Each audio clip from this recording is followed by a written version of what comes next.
آپ نماز چھوڑ دیجئے، اللہ نے جنگ کا اعلان نہیں کیا، آپ روزہ مت رکھیے، اللہ اتنا غصہ نہیں ہوتا، آپ دوسرے کوئی اور گناہ کر لیجئے، اللہ تبارک و تعالی اتنا ناراض نہیں ہوتا۔ لیکن جب کوئی مسلمان، جب کوئی مومن سود کھاتا ہے اور باز نہیں آتا ہے، کھاتے رہتا ہے، تو اللہ کے نبی علیہ السلام نے اپنی حدیثوں میں بھی اس کی مخالفت کی ہے، اور قرآن تو یوں کہتا فَإِن لَمْ تَفْعَلُوا، سود سے باز نہ آنے والے، سود کھاتے رہتے ہو، اگر تم نہیں رکے فَإِن لَمْ تَفْعَلُوا فَأَذَنُوا، آؤ، فَأَذَنُوا کا مطلب آؤ میدان میں، بِحَرْبٍ مِّنَ اللَّهِ وَرَسُولِهِ، اللہ اور اس کے رسول سے جنگ کرنے کے لیے تیار ہو جاؤ۔ جو آدمی سود کھاتا ہے، آسانی کے ساتھ سود پرووائڈ کیا جاتا ہے، 7% ملتا ہے تو وہ لیتے، اس سے کم ملے تو بھی لیتے، 1% کیا، اگر ایک آنا رائے کے دانے کے برابر بھی اگر 1% پہ اگر سود ہے تو سود ہے، حرام ہے۔ اللہ کے نبی فرماتے سود کے 70 نحوست 73 نحوست ہے، ان میں سب سے کم نحوست اور سب سے ادنا درجے کا گناہ اور وبال یہ ہے کہ انسان سود کھا لے اور اپنی ماں سے زنا کر لے، تو وہ زیادہ آسان ہے بالمقابل سود کھانے کے۔ اس لیے سود کھانے والوں، اللہ اور اس کے رسول سے جنگ کرنے کے لیے تیار رہو، بہت گندی چیز ہے، پوری دنیا کے مسلمان اس گناہ کے اندر میں ملوث ہے۔ اللہ سے دعا کیجئے کہ اللہ تبارک و تعالیٰ کوئی نظام بنا دے۔ ایک تو یہ ہے مخالفت ہے، لیکن یہ قوم بھی مجرم ہے، یہ قوم مجرم ہے، ہمارے دانشور مجرم ہے، سماج کے غریب طبقے کے لیے، ان کی مدد کے لیے ان کے پاس بیت المال نہیں، ان کے پاس مسلم فنڈ نہیں۔ بھارت کے اندر 35 کروڑ تقریباً مسلمان ہیں، ان کے لیے غریبوں کی مدد کے لیے کوئی طریقہ نہیں، کوئی راستہ نہیں۔ کیا ایک روپے اگر جمع کرے گا بھارت کا مسلمان تو ایک دن کے اندر 30 کروڑ روپے، 30 کروڑ مسلمان اگر ایک روپے جمع کر سکتے، 30 کروڑ روپے جمع ہوگا، اور ایک مہینے میں کئی سو کروڑ روپے جمع ہوں گے۔ اس دیش کی تقدیر مسلمانوں کی بدلی جا سکتی، بڑے گناہ سے اس قوم کو نکالا جا سکتا، لیکن ہمارے دانشور لوگ خود الگ الگ بٹے ہوئے، ان کو کوئی لینے دینا نہیں۔ یاد رکھو، اس قوم کے اوپر جب بھی کوئی اللہ کا عذاب آتا ہے، جب اس فیلڈ کے اندر کوئی بڑا گھپلا ہوتا ہے، کوئی بڑا گھوٹالا ہوتا ہے، جب اس فیلڈ کے اندر عمل میں کوتاہی ہوتی ہے، تب جا کر رب ذوالجلال اس کے اندر کسی ظالم بادشاہ کو مسلط کرتا۔ آپ کو شاید معلوم نہیں، آپ کے اسی صوبہ مہاراشٹر میں وقف کی کتنی زمین ہے؟ 1.25 لاکھ ایکڑ زمین ہے صوبہ مہاراشٹر، 1.25 لاکھ ایکڑ زمین۔ حضرت والا کو زیادہ پتا ہوگا، جناب صدر صاحب کو، جمعیت علماء کہ ان کی اور بھی جو لوگ ہیں جڑے ہوئے ان کو زیادہ پتا ہوگی۔ ہم نے تحقیق کی باضابطہ، ہم جب تحقیق کرتے ہیں وہی بات بولتے ہیں، کیونکہ ہمیں کبھی کبھی کورٹ کا چکر لگانا پڑتا ہے۔ 2 کیس تو آپ کے مہاراشٹر میں میرے چل رہے، اورنگ آباد میں ٹیپو سلطان پر کیا بولے، ارے مولانا تو ٹیپو سلطان پہ بولے لاؤ FIR کر دو، 2 ابھی بھی چل رہا ہے، چلنے دو، اسی لیے ہم تحقیق کے ساتھ بولتے ہیں۔ کوئی بھی بولے تحقیق کے ساتھ ہی بولے، اسلام کا یہی نظام رہتا ہے کہ کوئی فیک باتیں نہیں کہی جاتی۔ بہرکہ تو 1.25 لاکھ ایکڑ زمین پورے صوبہ مہاراشٹر میں، 1.25 لاکھ ایکڑ زمین پورے صوبہ مہاراشٹر میں، ان میں سے پتہ ہے 70,000 ایکڑ زمین بیچ دی گئی۔ بیچنے والا کون؟ یوگی مودی جی کا کوئی دوست نہیں، وقف بورڈ کے جو چیئرمین تھے، وقف بورڈ کا جو ذمہ دار تھا، ہمارے ہی کلمہ پڑھنے والے، انہوں نے بیچے۔ کب سے بیچا؟ 1990 سے لے کر سن 2002 تک 70,000 ایکڑ زمین بیچی گئی صوبہ مہاراشٹر کے اندر۔ چلے جائیں شریڈی کے اندر میں بہت بڑا مندر ہے سائی بابا، تحقیق کیجئے ہسٹری میں پتہ چل جائے گا۔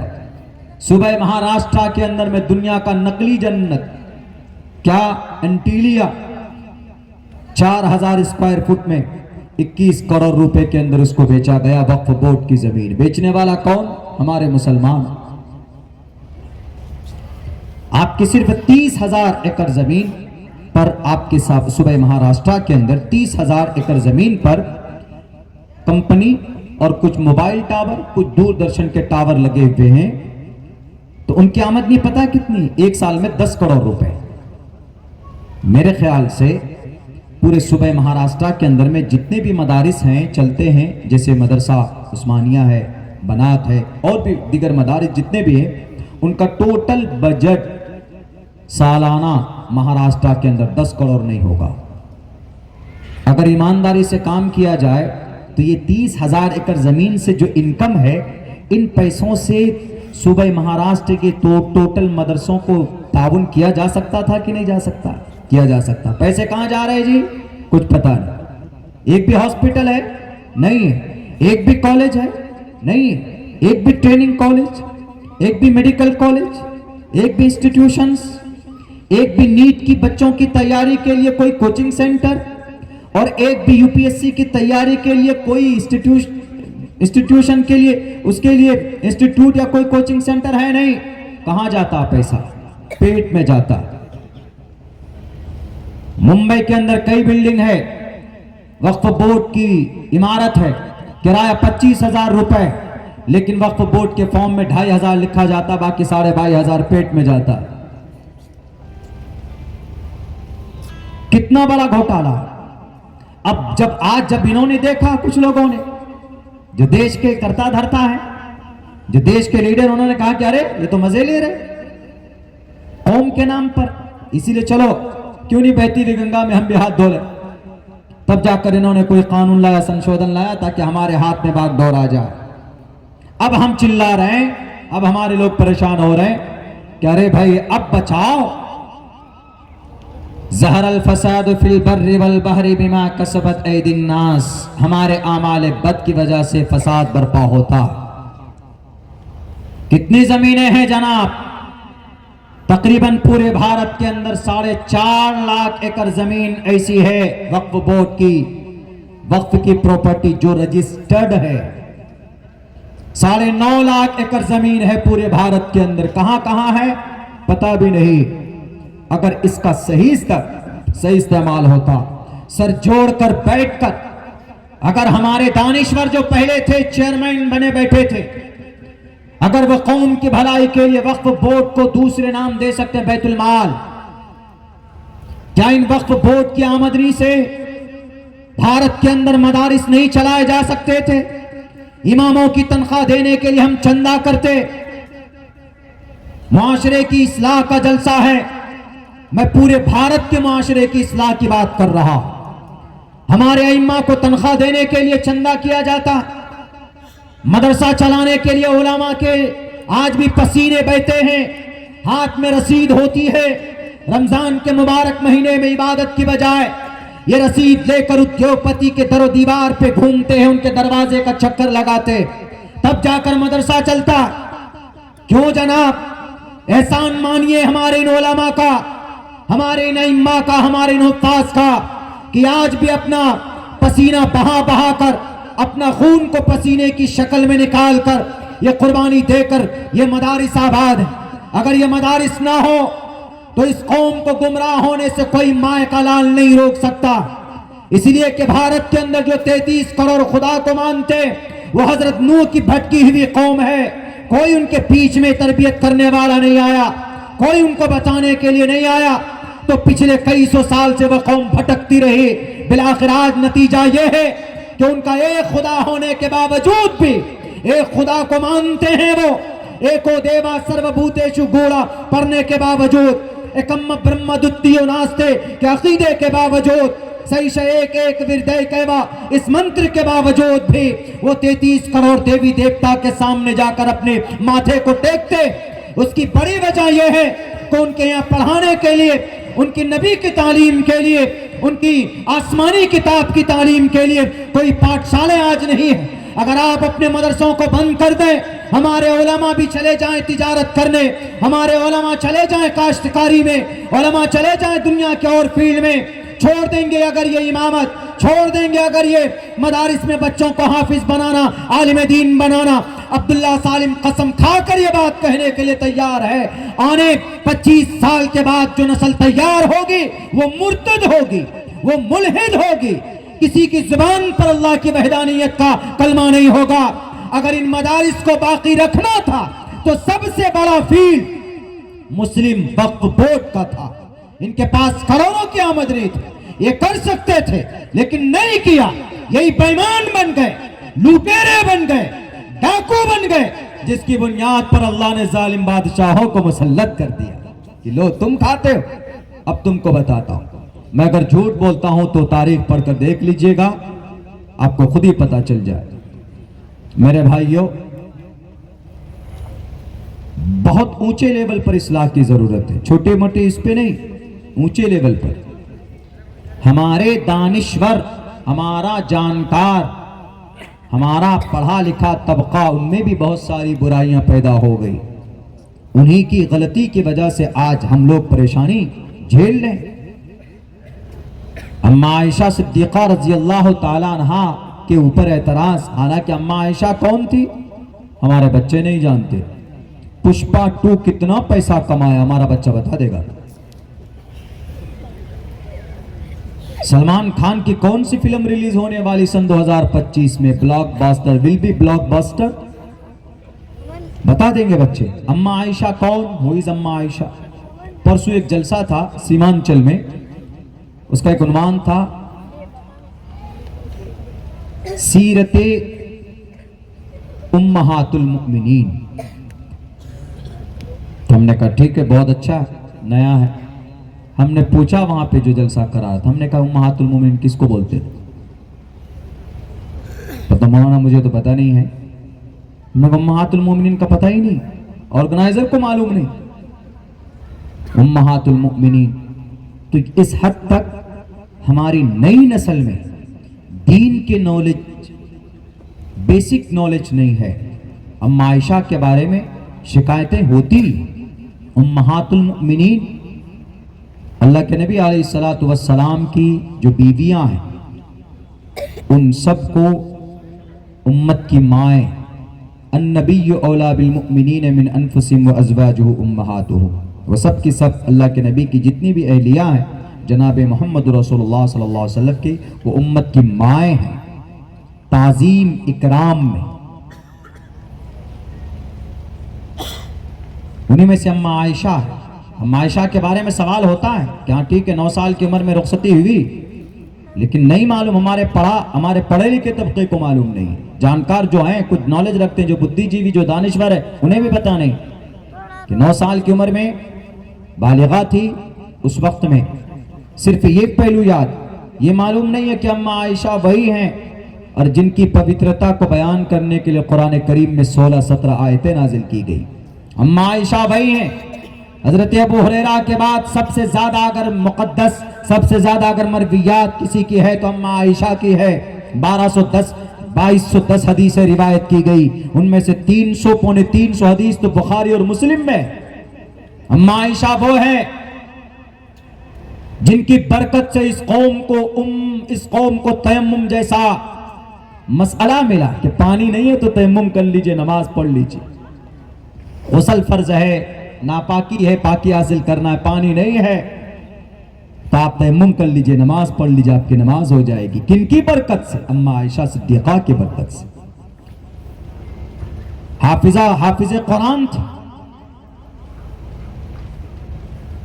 یہ نالج ہمارے لوگوں میں نہیں، ہمارے بچوں میں نہیں۔ پڑھیے، سائنس پڑھیے، ٹیکنالوجی پڑھیے، اسلام منع نہیں کرتا، بلکہ میں تو ثابت کرتا ہوں سائنس کو قرآن سے۔ میتھ قرآن میں، سائنس قرآن میں، کیمسٹری قرآن میں، ڈائبٹیز قرآن میں، ذیابطیس کو ڈائبٹیز کہتے ہیں، کیمسٹری کو، علم کیمیا کو کیمسٹری بولتے ہیں۔ بلکہ یہ اتہاس ہماری دنیا کو ہم نے دی یہ ساری چیزیں۔ اور کچھ لوگ متشدد ہو جاتے کہ نہیں اسلام میں صرف مدرسہ ہے اور مدرسے میں قرآن پڑھایا جاتا ہے، اس لیے مدرسہ بند کرو۔ اتر پردیش میں جیسا کہ ہوا تھا، ایسا ہے کیا؟ بالکل نہیں۔ بلکہ دنیا جانتی ہے کہ دنیا سائنس نہیں جانتی تھی، دنیا کیمسٹری نہیں جانتی تھی، دنیا بایولوجی نہیں جانتی تھی، دنیا علم الاعداد نہیں جانتی تھی۔ 1 2 3 4 5 6 7 8 9 10 یہ جو اعداد ہیں، عدد 1 2 3 جو لکھا ہوا یہ عدد یہ نہیں جانتی تھی، لفظوں میں لکھتے تھے 1 ایسے 1 ایسے عدد میں نہیں ہوتا تھا۔ یہ مسلمانوں کی دین ہے، تاریخ گواہ۔ مدرسوں میں پڑھنے والوں نے دنیا کے نقشے کو بدلا۔ ڈاکٹروں کا امام کون؟ ابو بکر محمد بن زکریا الرازی۔ 1923 میں یہ خطاب ان کو ملا۔ کہاں کا پڑھا لکھا تھا؟ کسی یونیورسٹی کا نئی مدرسے کا پڑھا لکھا تھا۔ آج بھی ایم ڈی ڈاکٹر بنانے کے لیے کتاب پڑھائی جاتی ہے آکسفورڈ میں، اس کتاب کا نام القانون ہے۔ القانون کتاب میں 3 لاکھ الفاظ 10 لاکھ الفاظ، یہ کتاب ڈاکٹریٹ میں ہے، عبادت میں نہیں ہے۔ اس کتاب کو لکھنے والا ایک حافظ قرآن ہے، شیخ حسین ابن علی سینا۔ 11 سال کی عمر میں مدرسہ دارالعلوم عثمانیہ جیسے مدرسے میں پڑھ کر نکلے تھے، تب جا کر انہوں نے جب علم طب کے اوپر کام کیا تو دنیا میں ایسی کتاب لکھی کہ آج بھی انگریز اس کتاب کو پڑھ کر ایم ڈی ڈاکٹر بنتا۔ سرجری کا آلات دینے والا ابو القاسم الزہراوی، لینس کیمرہ جس کے بغیر آج ہمارے نوجوانوں کو چین اور سکون نہیں، سیلفی بہتر لینس ہونا چاہیے۔ کتنی میگا پکسل کا کیمرہ ہے، اس کیمرے کا وجود، اس کو پیدا کرنے والا کون؟ پوچھو امریکہ اسرائیل سے۔ آج جو تاناشاہ بنا بیٹھا نہتھوں کے اوپر بم برسانے والا یہ ظالم، پوچھو اس کیمرہ کو بنانے والا مدرسے کا طالب علم ابن ہیثم مدرسے میں پڑھتا تھا پہلے نا، تب جا کر کیمرہ بنایا۔ القمرہ پہلے نام تھا اس کا، القمرہ۔ تحقیق ہے، ہسٹری پڑھیے گا تو پتا چلے گا۔ 338 صفحے کی کتاب ہے دا نالج آف آپٹکس، انگریزوں کی لکھی گئی، اس میں انہوں نے لکھی تحقیق پیش کی ابن ہیثم۔ وینس پلانیٹ کو کھوج کر، آنکھوں سے ایسے ہی کھوج کر دنیا کے سامنے پیش کرنے والا 8واں گرہ وینس پلانیٹ ابن ہیثم ہی ہے۔ کون تھے لوگ؟ مدارس میں پڑھنے والے تھے۔ آج مدرسوں کو شک کی نگاہ سے دیکھتے، اور ہمارے نوجوان تو فیشن، نہیں پڑھیں گے مدرسوں میں، نہیں بنیں گے حافظ قرآن، نہیں بنیں گے عالم دین۔ میرے نوجوانوں، ڈاکٹر بنیے، انجینئر بنیے، پائلٹ بنیے، اسلام منع نہیں کرتا، لیکن ان تعلیمات کی وجہ سے ان کو ترجیح دے کر آپ قرآن کی تعلیم کو، ٹوپی اور داڑھی والے جو بیٹھ کر بچوں کو پڑھاتے ہیں، ان کی تعلیم کو اگر ہلکا اور آسان سمجھو گے تو اللہ تبارک و تعالیٰ پتا ہے کبھی کبھی کسی نعمت کی ناشکری کی جاتی ہے تو اس نعمت کو اللہ اٹھا لیتا۔ اللہ کے نبی کی نعمت جب کعبہ والے نے نہیں سمجھی تو اللہ تبارک و تعالیٰ نے ہجرت کر کے نبی کو مدینے والوں کو سپرد کر دیا۔ ایک عظیم نعمت عظمت، اس لیے آپ اسکول میں پڑھیں کہ کالج میں پڑھیں کہ یونیورسٹی میں پڑھیں، پڑھیے، آپ کو منع نہیں۔ ہماری سماج کی مائیں اور بہنیں، آپ کے دماغ میں بھی شاید یہ بھوسا بھر دیا گیا ہے کہ بچہ اسکول میں پڑھے گا، ماڈرن تعلیم حاصل کرے گا تو ہمارا بچہ عزت کی نگاہ سے دیکھا جائے گا، دنیا کے اندر ماسٹر بنے گا، انجینئر، ڈاکٹر، پائلٹ بنے گا تو دنیا میں اچھی تنخواہ کما سکتا، لیکن کل قیامت میں سب سے اونچی گردن اگر کسی کی ہوگی تو ایک مؤذن ہوگی۔ کل قیامت میں اگر کسی کے ماں باپ کے سر میں روشن تاج ڈالا جائے گا تو ہمارے حافظ قرآن کے والدین کے سر پر روشن تاج ہوگا۔ اگر کل قیامت کے دن ایک ضعیفی حدیث ہے، ترمذی کی حدیث ہے، حضرت علی رضی اللہ تعالیٰ عنہ فرماتے ہیں کہ حافظ قرآن سے کہا جائے گا کہ 10 آدمیوں کو اٹھاؤ جن پر جہنم واجب ہو چکی ہے، ان لوگوں کو لے کر جنت میں جاؤ، جیسے تم یہاں دنیا میں قرآن پڑھتے تھے ایسے قرآن پڑھتا جا اور جنت کے بلندی پر چڑھتا جا۔ من قرأ حرفا من کتاب اللہ، اے صاحب القرآن، قرآن کے دوستوں سے کہا جائے گا کل قیامت میں اگر سب سے بڑا مقام و مرتبہ کسی کا ہوگا تو حافظ قرآن کا ہوگا، عالم دین کا ہوگا، ماسٹر کا، ڈی ایم کا، پروفیسر کا، انجینئر کا نہیں ہوگا۔ دنیا میں ہی آپ ترقی کر سکتے ہو، لیکن اگر وہ عالم دین یا حافظ قرآن مکمل قرآن کی پاسداری کرتے ہوئے اگر اس دنیا سے گیا ہے تو انشاءاللہ ہمیشہ کی زندگی میں اگر سب سے زیادہ کامیاب کوئی نظر آئے گا تو یہی 10,000 15,000 کمانے والے حافظ قرآن علماء دین نظر آئیں گے۔ میرے بھائیوں،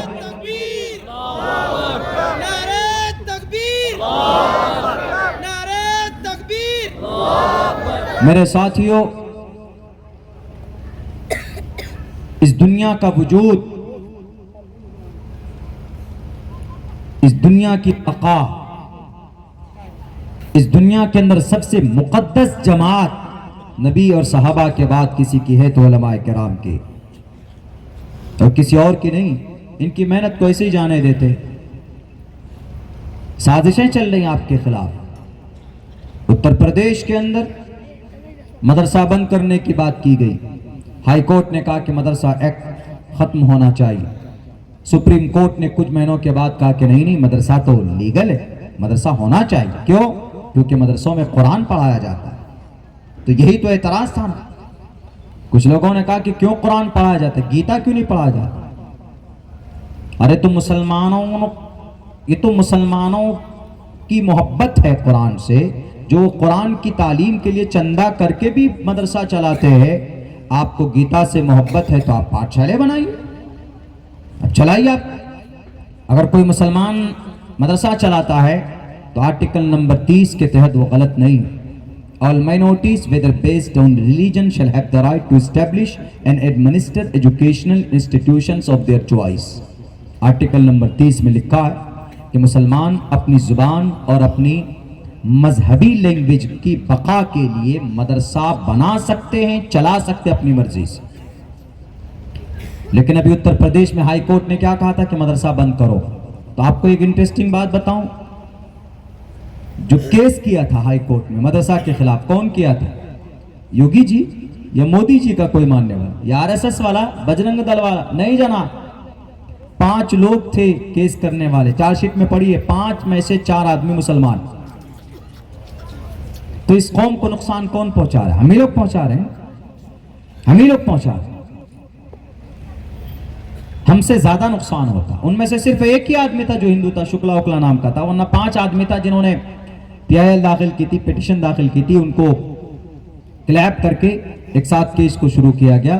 4-5 آدمی، ان میں سے 4 میں سے ایک تو محتمم صاحب بھی، سہارنپور کے، واہ محتمم صاحب، بتائیے 23,500 مدرسے اتر پردیش میں، صرف اتر پردیش میں 17.5 لاکھ بچے پڑھتے ہیں، سب سے زیادہ تعلیمی ادارہ اتر پردیش میں۔ ایشیا کا سب سے بڑی یونیورسٹی مسلمانوں کی دارالعلوم دیوبند، وہ بھی وہیں پر ہے، ضلع سہارنپور میں، اتر پردیش میں۔ ناچیز کی فراغت وہیں سے بھی، اور یہاں پر بھی ہمارے اکابر بیٹھے ہیں بہت سارے۔ دارالعلوم دیوبند ایک تاریخ رہی ان کی، ہائی کورٹ نے کہا کہ نہیں بند کر دو مدرسہ، کالج بناؤ، یونیورسٹی بناؤ، لیکن چیف جسٹس جو سپریم کورٹ کا تھا اس نے کہا کہ نہیں ایسا نہیں ہوگا، مدرسہ رہے گا۔ کیوں؟ کیونکہ مدرسہ اگر نہیں ہوتا تو دیش آزاد ہوتا نہیں ہوتا۔ تو سپریم کورٹ کے جج نے کہا مدرسے کی تاریخ ہے، ان مدرسوں پر انگلی نہ اٹھاؤ، اگر کہیں پر کوئی مدرسہ ہے تو ان کی طرف شک کی نگاہ سے مت دیکھو۔ اگر مدرسہ نہ ہوتا تو دیش آزاد نہ ہوتا، مدرسہ نہ ہوتا تو شاہ ولی اللہ نہ پیدا ہوتے، شاہ ولی اللہ نہ ہوتے تو شاہ عبدالعزیز نہ ہوتے، شاہ عبدالعزیز نہ ہوتے تو سید احمد شہید بریلوی نہ ہوتے، سید احمد شہید نہ ہوتے تو شاہ اسماعیل بھی نہ ہوتے، اگر شاہ عبدالعزیز نہ ہوتے تو حاجی امداد اللہ نہ ہوتے، حاجی امداد اللہ نہ ہوتے تو قاسم نانوتوی نہ ہوتے، عبدالرشید گنگوہی نہ ہوتے، قاسم نانوتوی نہ ہوتے تو دارالعلوم دیوبند نہ ہوتا، دارالعلوم دیوبند نہ ہوتا تو مولانا یعقوب نہ ہوتے، مولانا یعقوب نہ ہوتے تو شیخ الہند نہ ہوتے، وہ شیخ الہند جنہوں نے جامعہ ملیہ اسلامیہ دلی کی بنیاد ڈالی ہے۔ ٹاپ 10 کے اندر اگر کسی یونیورسٹی کا نام آتا ہے تو جامعہ ملیہ اسلامیہ اس یونیورسٹی کا نام آتا۔ اگر شیخ الہند نہ ہوتے تو تحریک ریشمی رومال کی بنیاد کون ڈالتا؟ اگر شیخ الہند نہ ہوتے تو عبید اللہ سندھی نہ ہوتے، شیخ الہند نہ ہوتے تو شیخ الاسلام نہ ہوتے۔ شیخ الاسلام کا مطلب حسین احمد مدنی، مولانا ارشد مدنی میرے استاد کے والد محترم، مولانا اسد مدنی کے ابا، مولانا محمود مدنی کے دادا شیخ الاسلام حسین احمد مدنی نہ ہوتے، اور حسین احمد مدنی نہ ہوتے تو انگریز کی آنکھوں میں آنکھیں ڈال کر کوئی مائے کا لال بات کرنے والا نہیں تھا، کوئی یونیورسٹی کا پروفیسر یا کسی کالج کا پڑھا لکھا ڈگری ہولڈر کوئی نہیں تھا۔ اگر اس وقت انگریز کی آنکھوں میں آنکھیں ڈال کر کوئی مرد مجاہد بات کرنے والا تھا، اگر ڈرانے والا تھا، اس دیش کی آتما اور اس دیش کی آن بان شان کو بچانے والا اگر کوئی مرد مجاہد تھا، کوئی جماعت تھی تو مدرسے سے پڑھے لکھے علماء کرام کی جماعت تھی۔ اسی لیے سپریم کورٹ کے جج نے کہا کہ ان مدرسوں کو بند کر دو گے، اگر آج بھی دیش کو قربانی کی ضرورت پڑے گی تو یہ جتنے بھی بھیگی بلی کے طرح جو آج اپنے گھروں میں بیٹھ کر نعرے لگاتے ہیں نا کہ یہ دیش ہمارا ہے، یہ دیش ہمارا ہے، تو اگر آج ایک بھی بم گرے گا نا چائنا کی طرف سے، سب سے پہلے سرنگ میں یہی گھسیں گے پونچھ پھیر کر کے اپنے منہ کو چھپا کر۔ اگر اس قوم، اگر اس دیش کی آن بان شان کی رکشا اگر کوئی آج بھی کر سکتا ہے تو ہمارے علماء کرام کی مقدس جماعت کر سکتی، ان مدرسوں سے نکلنے والے مجاہد کر سکتے۔ یہ ہماری تاریخ ہے، ہم بزدل قوم نہیں، ہم پلٹ کر وار نہیں کرتے ہیں تو اس کا مطلب یہ نہیں کہ ہم بزدل ہیں، ہم امن پرست ہیں۔ ہمارے نبی نے یہ بتایا، ہمارے نبی پر پتھروں کی بارش ہوئی تب بھی اپنے دشمن کو جواب نہیں دیا، ہمارے نبی کو کہ گردن پر اوجڑی ڈالی گئی تب بھی اپنے دشمن کو آپ نے جواب نہیں دیا، ہمارے نبی کے چچا کے جسم کے ٹکڑے ہوئے تب بھی نبی نے جواب نہیں دیا، اپنی جانی دشمن کو اللہ کے نبی نے معاف کر دیا۔ ہم اسی نبی کے ماننے والے، بلال حبشی کے جسم میں سوراخ کیا گیا، نبی نے تب بھی جواب نہیں دیا، ہم اس بلال حبشی کے ماننے والے، سمیہ کے جسم کے دو ٹکڑے ہوئے تب بھی نبی نے جواب نہیں دیا، ہم اس نبی کے ماننے والے ہیں۔ اس کا یہ مطلب نہیں کہ ہم اس دیش کے اندر بزدل ہے۔ یاد رکھو 313 نے ابو جہل کا خاتمہ کیا تھا، یاد رکھو جنگ قادسیہ میں بڑی بڑی ترم خاں کو ہم نے دیکھا، جنگ حنین میں بڑی بڑی قوم کے ساتھ اس قوم کی اس نسل کی کا مقابلہ ہوا ہے۔ یہ قوم بزدل نہیں، لیکن ہم امن پرست ہیں، لیکن ہم امن پرست ہیں، محبت کرنے والے۔ جتنی ہم قرآن سے محبت کرتے، ہمارے ایک ہاتھ میں قرآن ہوتا ہے تو دوسرے ہاتھ میں بھارت کا سمویدھان ہوتا، ہمارے ایک ہاتھ میں نبی کی سیرت ہوتی تو دوسرے ہاتھ میں بھارت کی ہسٹری ہوتی۔ بتاؤ ذرا، سب سے پہلے انگریز سے لڑنے کے لیے کون گیا تھا؟ محمد نواب سراج الدولہ گیا تھا 1757 کے اندر۔ 1799 میں کون تھا؟ ٹیپو سلطان تھا۔ 1831 کے اندر کون تھا؟ بالا کوٹ میں سید احمد شہید بریلوی تھا۔ 1857 میں شاملی کے میدان میں کون تھا؟ قاسم نانوتوی تھے۔ اس دیش کو آزاد کرنے کے لیے اگر یہ لوگ نہ ہوتے تو دیش آزاد نہیں ہوتا۔ صرف بولنے سے بہرکیف ہم لوگ تو صابر ہیں اور شاکر بھی ہیں، الحمدللہ صبر بھی کرتے ہیں اور اللہ کا شکر بھی کرتے، لیکن میرے بھائیوں ہمیں اپنے اندر اصلاح کی زیادہ ضرورت ہے۔ اپنوں میں لڑ پڑتے، سب پڑھے لکھے میں بھی ہیں، سب میں ہیں، عوام میں بھی ہے، خواص میں بھی ہے۔ خواص کا اشارہ سمجھ لیجئے کہ کھلے لفظوں میں نہیں بولنا چاہتا ہوں، ایک دوسرے کی ٹانگ کھینچتے ہیں۔ میں نے مدرسہ نہیں بنایا، میں نے ایک اسکول بنایا۔ جو لوگ مدرسہ بناتے ہیں، چلاتے ہیں، یقیناً بہت بڑی قربانی ان کی، اور مدرسے کا باقی رہنا ضروری۔ اس کی وجہ صرف یہی ہے کہ پولنگ ڈاؤن بہت کرتے، بہت ساری کٹھنائی اور پریشانی آتی اور ٹارچر بہت ہوتا، خصوصاً ہم پر تو ہوتا ہے۔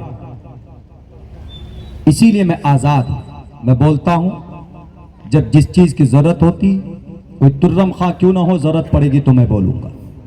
لوگ بولتے ہیں کہ آپ مولانا مدرسہ نہیں چلاتے، اسی لیے بولتے ہیں، ہم لوگ نہیں بول پاتے۔ ہمارے یہاں قریب میں ایک مسجد ہے، امام صاحب ہے، ہم نے ان کو کہا کہ سود کے لیے کیوں نہیں بولتے آپ؟ تو پتہ چلا کہ وہ مسجد کا جو متولی ہے وہ سودی کاروبار کرتا ہے۔ تو بولا مولانا سمجھ رہے نا، جس دن سود کے خلاف بولا اسی دن میرے لیے لیٹر ایشو ہو جائے. بائے بائے امام صاحب، ٹاٹا چاہیے.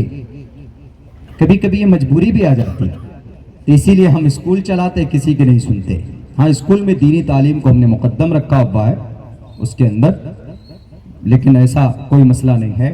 لیکن پھر بھی ہمارے علماء اس پرفتن دور میں ادارہ چلا رہے، مدرسہ چلا رہے، مسجد میں پھر بھی الحمدللہ بہت حد تک اصلاح کی بات کرتے. لیکن کھل کر بات کیجیے، ڈریے مت کسی سے، اللہ کی ذات سے ڈریے، کھل کر بات کیجیے. اور جو قوم میں سماج میں جس چیز کی جو غلط ہے اس کی نشاندہی کیجیے. اگر برائی کو برا نہیں کہتے ہیں آپ تو آپ میں ایمان نہیں. من رأى منکم منکرا فلیغیرہ بیدہ فإن لم یستطع فبلسانہ فإن لم یستطع فبقلبہ وذلک ضعف الایمان، رواہ المسلم. اللہ کے نبی فرماتے ہیں برائی کو برا جانو تبھی کچھ نہ کچھ ہے، آپ میں ایمان کا ذرہ برابر کچھ رست باقی ہے. آپ نے نہیں کہا سماج کے اندر میں ہمارے نوجوان شراب پیتے، سماج کے اندر ہمارے نوجوانوں کا کوئی گول نہیں، سوشل میڈیا میں لگے ہوئے. الحمدللہ شہروں میں ہیں آپ لوگ، بھارت کا سب سے مالدار اسٹیٹ میں بسے ہوئے ہیں آپ لوگ، اور اچھا خوشحال علاقہ ہے. میرا تو تقریباً بھارت کے کسی نہ کسی ایسے ضلع میں جانا ہوتا ہے کہ جہاں دیکھ کر ہم بس حسرت ہی کرتے کہ اللہ نے کیسے کیسے کہاں کہاں پر لوگوں کو بسایا اور یہ اپنی زندگی گزار رہے ہیں. لیکن اس ملت کے اندر بہت بڑی بڑی کامی ہے جو قابل اصلاح ہے. وقت چونکہ بہت ہو چکا، میری بات تھوڑی لمبی ہوتی ہے چونکہ میں لمبا سفر کرنا ہے، بس 2-4-5 منٹ اور رکوں گا آپ کے بیچ میں. میں ایک پیغام صرف نوجوانوں کے نام دینا چاہتا ہوں. میرے نوجوانوں، آپ اپنی زندگی کے اندر میں تبدیلی لاؤ. آپ ملت کی تقدیر،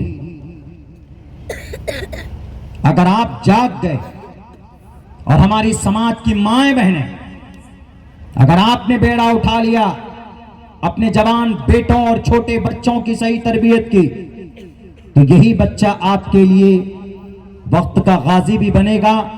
ضرورت کے حساب سے جس فیلڈ میں آپ کھڑا کریں گے اس فیلڈ میں کامیاب ہو کر نکلے گا. نوجوان اگر اپنی ذمہ داری سمجھ لیں تو انشاءاللہ انقلاب پیدا ہوگا. 466 دن کی جنگ لڑی گئی، لیکن ناک کے بل اور ان کو ابھی ذلت اور رسوا ہو کر ان کو نکلنا پڑا. پتہ کون سی طاقت تھی؟ صرف 5000 نوجوانوں کی طاقت. اور وہ 5000 نوجوان کون تھے؟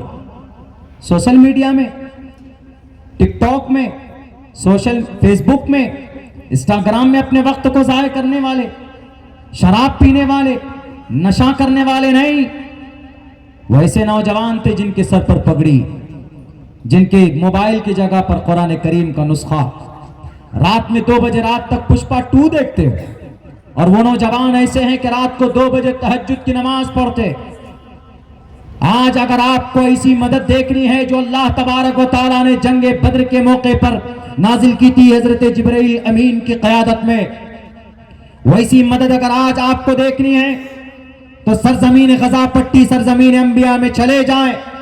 466 دن تک جنگ لڑی گئی. تقریباً ان آفیشیلی ریکارڈ کے حساب سے 80,000 لوگوں کو شہید کیا گیا. آفیشیلی ریکارڈ تقریباً 47,000 مرد عورت، 18,500 بچے، دودھ پیتے بچوں کو زمین کے اندر دھسا دیا گیا. 60,000 ٹن RDX کو بم بنا کر پھینکا گیا. ایک بھی گھر صحیح سلامت نہیں رہنے دیا، ایک بھی مسجد کی صحیح ڈھانچے کو باقی نہیں رکھا. اس کے باوجود بھی وہ 30 سے 40 لاکھ لوگوں کی وہ جیل میں سرزمین غزہ پٹی کے اندر، وہاں کے لوگ نماز پڑھتے رہے، وہاں کے لوگ روزہ رکھتے رہے، وہاں کے لوگ قرآن کو سینے سے لگاتے رہے، وہاں کے نوجوان مسجد نہ ہونے کے باوجود بھی ملبے پر کھڑے ہو کر اذان دے کر نبی کی سنت کے مطابق نماز پڑھتے رہے. میرے بھائیوں، دنیا کی کوئی طاقت نہیں آئی. یہ جزیرت العرب کے عیاش بادشاہ محمد بن سلمان، محمد بن زید النہیانی، یہ 8 کروڑ روپے لے کر اپنی دیش کی ترقی کے لیے ڈانسر کو بلا کر نچواتا ہے، کعبۃ اللہ کے چھت پر وہ موب بنا کر، ویڈیو بنا کر وہاں کی سرز پوتر زمین پر، وہاں کے ریاض کے اندر میں ڈانس پارٹی لانچ کرتا، لیکن وہ 1 روپے کا 1 بوتل پانی نہیں پہنچا پاتا سرزمین انبیاء میں۔ 27 ایکڑ زمین میں بت پرستی کے لیے مندر بنا دیا جاتا ہے ابو دھابی کے اندر، لیکن 27,000 روپے سے مدد نہیں کر پاتا وہ جزیرت العرب کے ترم خاں غزہ پٹی کے معصوم بچوں کے لیے۔ لیکن انہوں نے خود سے محنت کی، اللہ سے رشتہ مضبوط رکھا، اور یہی وجہ ہے کہ 5,000 نوجوانوں نے انگریزوں کو 466 دن کے بعد حماس کے 5,000 نوجوان اپنی شرطوں کے حساب سے اسرائیل کو جنگ بندی کا اعلان کرنا پڑا اور وہاں سے نکلنا پڑا۔ یہ اگر طاقت تھی تو وہ رات کو تہجد کی طاقت تھی، یہ اگر طاقت تھی تو وہ ٹوپی اور پگڑی کی طاقت تھی، یہ اگر طاقت تھی تو قرآن کریم کی تلاوت کی طاقت تھی، یہ اگر کوئی طاقت تھی تو نوجوانوں کی پوری جوانی والی زندگی کو اللہ کے راستے میں قربان کرنے کی طاقت تھی۔ ان 5,000 نوجوانوں میں 3,500 نوجوان حافظ قرآن تھے، جن کی برکت سے اللہ نے ان کی مدد نازل فرمائی۔ نعرہ تکبیر، نعرہ تکبیر، سر بکف سر بلند، سر بکف سر بلند۔ آج تو بس ہمارا نوجوان کوئی موٹیو نہیں، کوئی زندگی کا گول نہیں۔ پتا ہے بی بی سی نے رپورٹ کیا ہے کہ جب جنگ بندی کا اعلان ہو گیا، اسرائیل نے کہا کہ حماس سے ہم نہیں لڑ سکتے، حماس کوئی تنظیم نہیں ہے، وہ ایک عقیدہ ہے، عقیدہ، وہاں کے چیف کا کہنا ہے۔ جیسے دارالعلوم دیوبند ایک تحریک کا نام، انہوں نے کہا کہ حماس ایک تحریک ہے، ایک عقیدہ۔ یہ کہاں رہتے ہیں، کہاں سے آتے ہیں، طاقت کہاں سے آتی ہے ان میں؟ میرے بھائیوں، کون ہے؟ 5,000 نوجوان ہیں۔ ادھر اسرائیل کا Iron Dome technology, ballistic missile, اگر آپ زمین میں گھس جائیں چھپیں تو بیلسٹک میزائل کا مطلب ٹارگیٹڈ کلنگ کے لیے کام آتی ہے، یعنی ایک مرتبہ لاک ہو گیا، آپ کدھر بھی گھومیں گے چھپیں گے تو وہ میزائل وہاں پر گھس کر مارے گی۔ ان تمام ٹیکنالوجی کا مقابلہ کسی نے کیا ہے تو حافظ قرآن سب نے کیا ہے، نوجوانوں نے کیا ہے۔ آج جو اللہ کا عذاب آ رہے ہیں نا ہم لوگوں پر، مدد نہیں آ رہی ہے، تو اللہ کی مدد کے لیے 2 چیزیں شرط ہے، یقین کامل اور عمل صالح۔ یہ 2 چیز اگر ہے تو اللہ کی مدد ضرور آتی ہے، اور حماس کے نوجوانوں کے پاس یہ 2 چیز تھی، یقین کامل۔ ہر بات پر کیا بولتے تھے؟ حسبنا اللہ و نعم الوکیل، حسبنا اللہ و نعم الوکیل۔ آج تک انہوں نے کہا کہ ترکی کیوں نہیں آئے تم، حماس یہ جزیرت العرب تم کیوں نہیں آئے، بحرین تم کیوں نہیں آئے، قطر تم کیوں نہیں آئے مدد کو، یونائٹڈ عرب امارات تم کیوں نہیں آئے، سعودی عرب تم کیوں نہیں آئے؟ 1968 کے اندر میں جنگ ہوئی تھی تو 2 گھنٹے میں شاہ فیصل نے رکوا دی تھی جنگ، رک جاؤ، کیوں؟ پیٹرول بند۔ وقت ہوتا میرے پاس تو تاریخ بتاتا میں کہ دنیا کے اندر سب سے زیادہ دولت اللہ نے جزیرت العرب کو عطا فرمایا۔ جزیرت العرب میں 10 کنٹری، جزیرت العرب کو پیٹرول، ڈیزل، سونا، گیس، چاندی، یہ سب جزیرت العرب میں۔ امریکہ کے پاس نہیں ہے اتنی دولت، انہوں نے تو لوٹا، لیکن ہمارے لوگ بے ایمان ہو گئے، بے ایمان ہو گئے۔ ابھی میں نے آپ کو اشارتاً بتایا، محمد بن سلمان نے کیا پارٹی رکھا؟ ڈانس پارٹی رکھا، میوزک فیسٹیول، دنیا کا سب سے بڑا، آج تک اتنا بڑا میوزک فیسٹیول قائم نہیں کیا گیا، اور وہاں کیا گیا نیو برہنہ لباس میں عورتوں سے گانا گوایا گیا، سنگر، لیڈی سنگر کو۔ یہ کام کس کا تھا؟ نضر بن حارث کا تھا کہ نہیں تھا؟ اللہ کے نبی کی اپوزٹ میں اللہ کے نبی قرآن پڑھتے تھے، اور وہ آدمی باہر سے فرانس سے جا کر کے لاتا، قصہ کہانی لے کر آتا تاکہ نبی کی قرآن کی بات کم سنیں، ہماری بہکائیں ہم زیادہ۔ یہ کام کون کر رہا ہے؟ محمد بن سلمان، سعودی عرب کا بادشاہ، وہ کر رہا ہے۔ میرا ویزا دو مرتبہ عمرے کا ریجیکٹ کر دیا۔ کیوں؟ کھلے لفظوں میں بولتا ہوں، اس لیے بولوں گا 2 مرتبہ کیا 10 مرتبہ تم ریجیکٹ کر دو، تاکہ کل قیامت میں کہہ سکوں کہ اللہ من رأى منکم منکرا فلیغیرہ بیدیہ کے تحت ہم نے ان کی اصلاح کی تھی۔ گانا سننا حرام ہے کہ نہیں؟ وَمِنَ النَّاسِ مَن يَشْتَرِي لَهْوَ الْحَدِيث سے مراد علماء بیٹھے ہیں۔ حضرت عبداللہ ابن عباس، حضرت عبداللہ ابن مسعود لہو الحدیث سے مراد سری گانا لیتے، گانا، میوزک حرام ہے، حرام ہے۔ باقی اور چیزیں جو بھی ہے موبائل ہے، سوشل میڈیا ہے، یہ بھی ساری چیزیں اور علماء نے اور مفسرین نے اس کی وضاحت پیش کی. تو بہرکیف اس قوم کے اندر